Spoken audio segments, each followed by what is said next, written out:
Hi everyone, welcome back to my channel. I recently received a comment asking if I ever felt like I was missing out by living this simple and slow living lifestyle. And when I read this comment, it really took some time for me to process it, and I decided why not make a whole video on this topic. Just to give you a little bit of context, before I moved to Hawaii, I used to live in Little Italy, which is nearby downtown San Diego.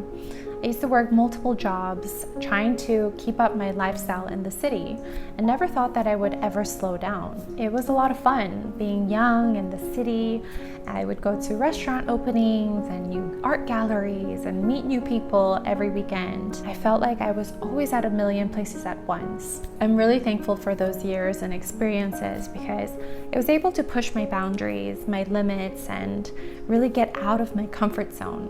However, as time passed, I realized that the fast-paced, busy lifestyle was never really suited for me. Fast forward to today, my life looks completely different than how it did 5 years ago.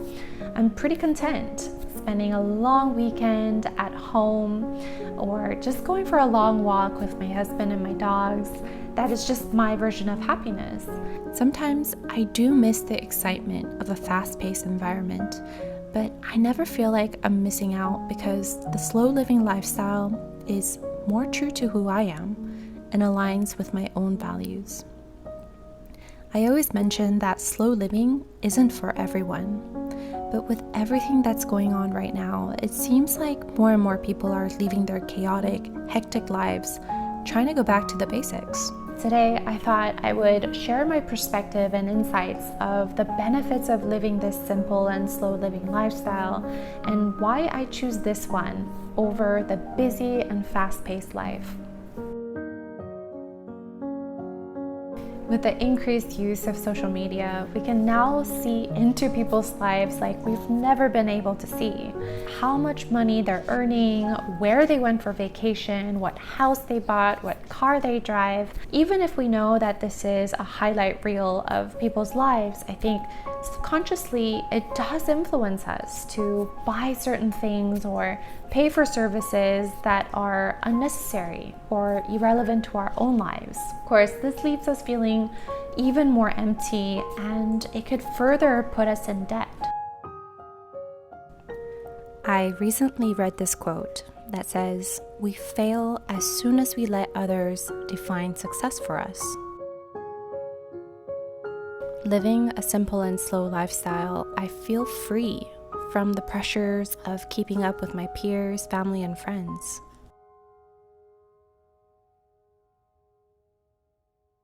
From a glimpse, my life might seem boring or uninteresting to an outsider, but how they perceive my life is completely irrelevant because I am the one experiencing it. Success, to me, is not a goal I need to reach or something that can be measured by others, but it consists of small joys in my day-to-day life. I was so burnt out of this concept of keeping up with the Joneses, and this really leads me to using less and less social media, less screen time in general, and I'm much more happier just focusing on building up my own life. Contrary to what some people believe, living a simple and slow living lifestyle really does not cost a lot of money, because I don't have to depend on material goods or extravagant experiences to have a good time. I don't have to spend money on unnecessary things, and I don't have to spend my time with people that I really don't care about. And I think this is one of the reasons why I started exploring minimalism in the first place. Imagine a more satisfying way to live, with time to enjoy life's simple pleasures. A quiet walk on the beach, relaxed family meals of flavorful home-cooked food with conversations and no screens in sight. Curling up in bed with a good book after a long day at work. We can enjoy these rewards of simple living, and the key is as simple as recognizing the full value of these life's simple pleasures.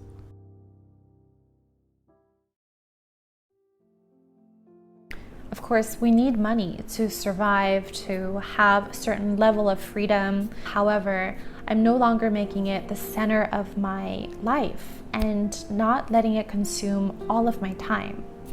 I'm less concerned with my title or my status or even climbing up the corporate ladder, and devoting all of that time and focus towards building up what I really am passionate about, even if it means taking a huge pay cut.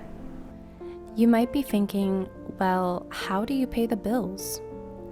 I didn't receive a large inheritance, nor do I get financial support from my parents. My husband and I decided a couple of years ago to set up our lives so that we don't have to work full time. We saw some real estate opportunities and worked really hard up front so we can enjoy living our simple life for the long run. I still work for a nonprofit part-time as a financial advisor and spend most of my time managing our properties and also making these videos.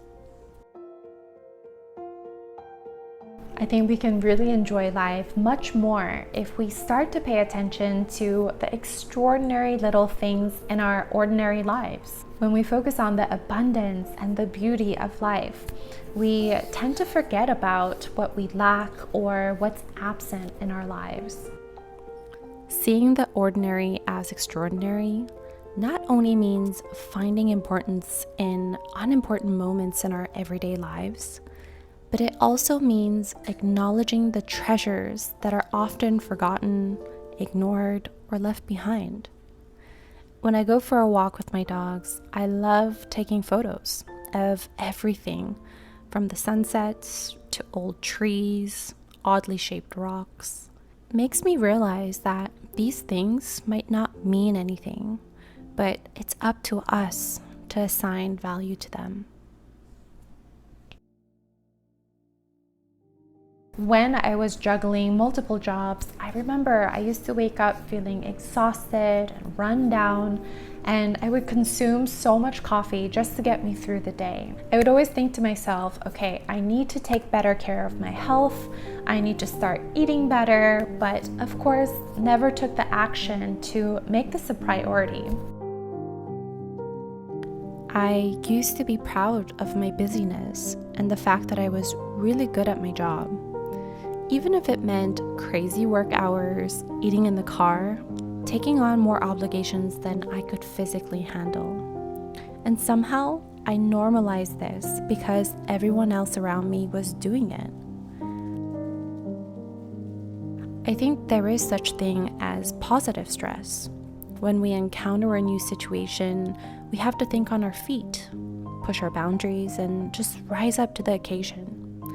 However, when we continually feel overwhelmed, restless, even depleted from a situation, we need to pause and listen to our bodies. This is a sign for us to slow down and make sure to take care of our health first. Surprisingly, it takes very little to start establishing these really good habits to take better care of our bodies, like cooking from home and eating a balanced meal, going for a walk and getting more physical exercise, getting more sleep.